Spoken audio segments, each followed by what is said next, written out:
Hello, this is DJ Vinyl Vertigo, and I'm being pretty prolific this weekend. It's Sunday, the 13th of April, and I've been trying to get videos done, and I'm doing them all now because I'm a very busy guy.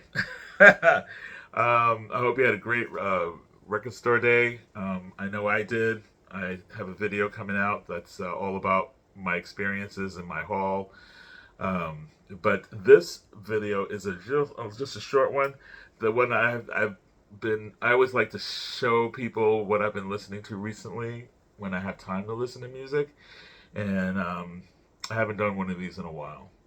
So I'm gonna just show you some quick things that I've been listening to. Let's see. Starting with this record, I talk about this record a lot, but this is what I've been listening to. You jazz lovers will love this. Cal Jader. Maybe not. Who knows? Cal Jader. This is Several Shades of Jade.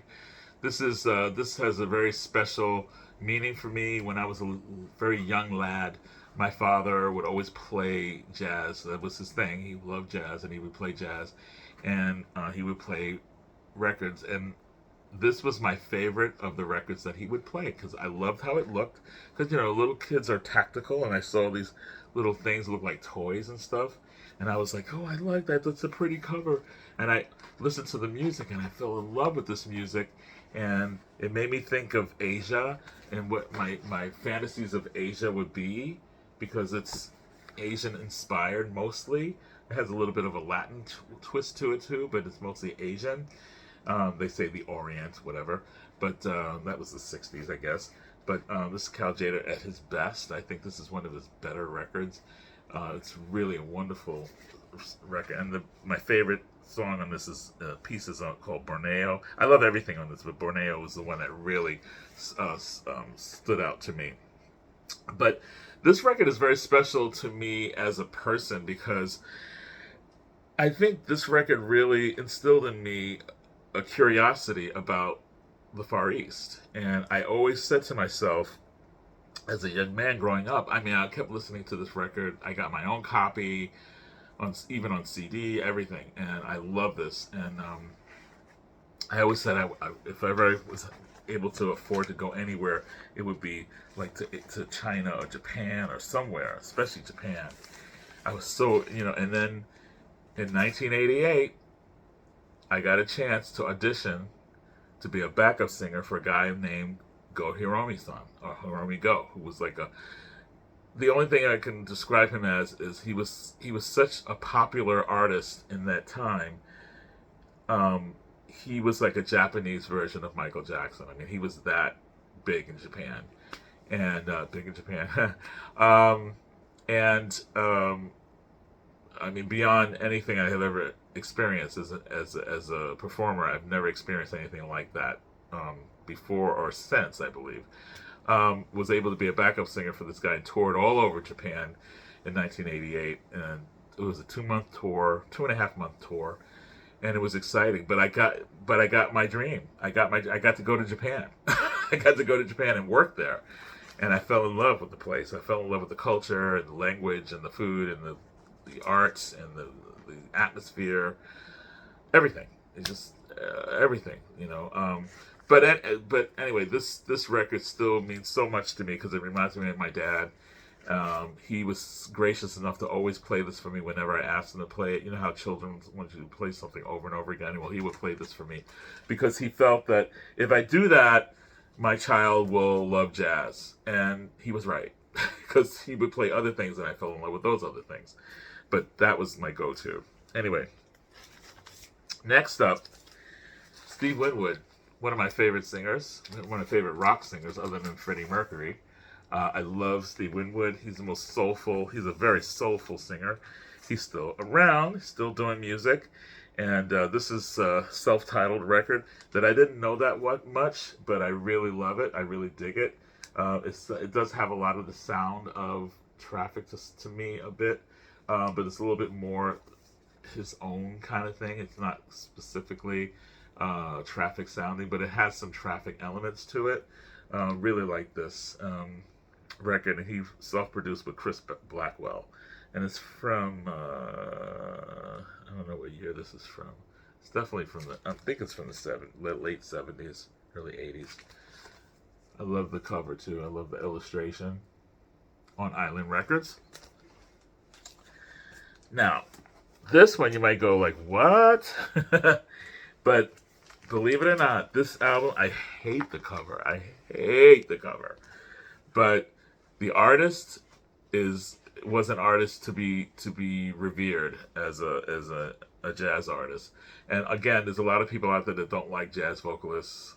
I happen to like jazz vocalists. I'm a vocalist, so I appreciate jazz vocals, not just instrumental jazz. I like all kinds of jazz.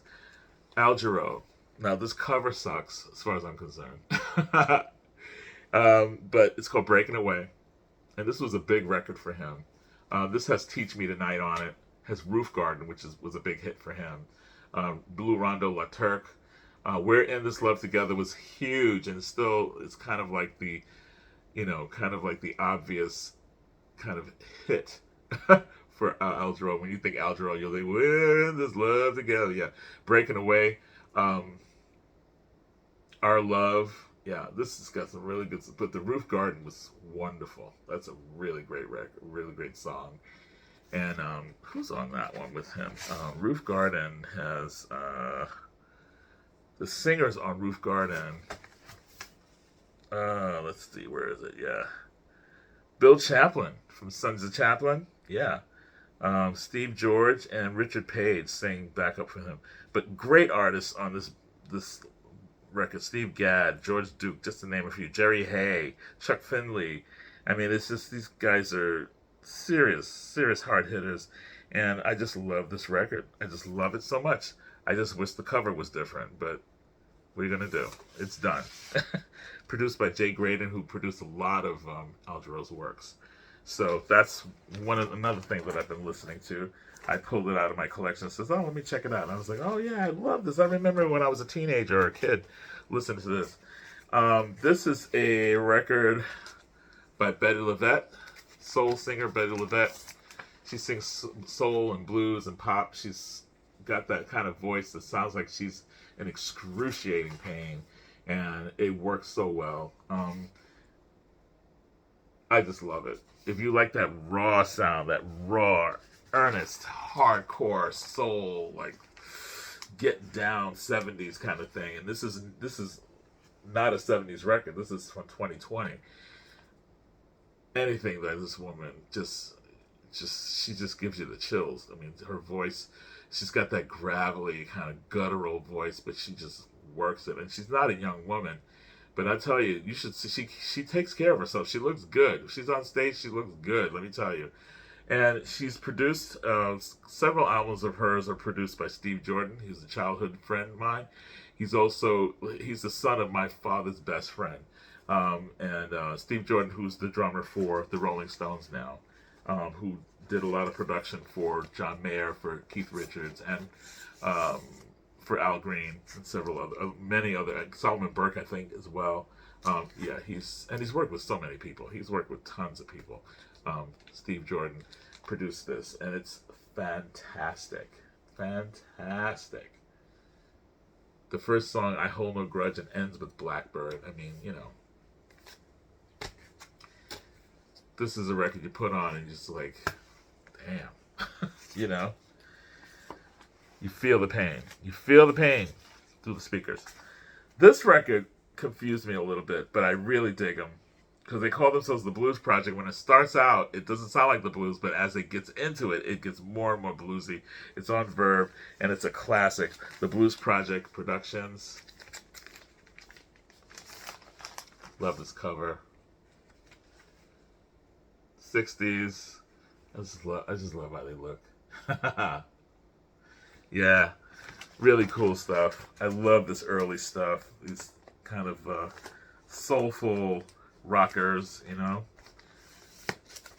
great musicians. Just dig everything about it. So I was listening to this a lot.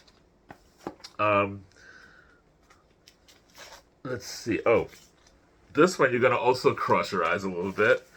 But my other half is in love with Carly Simon, and I only have one Carly Simon record. That's it, only one. And I appreciate Carly Simon. I love James Taylor. I love a lot of her songs, but I never really was interested in buying her records for some reason. But this record I did buy, and I had it in my collection, but I never really listened to it that much. And I put it on, and my other half comes running into the music room and goes, "You're playing Carly! I can't believe you have Carly!" And it's the Boys in the Trees. This is really good. This is produced by Arif Mardin, who's the same producer who produced majority of Shaka Khan's records.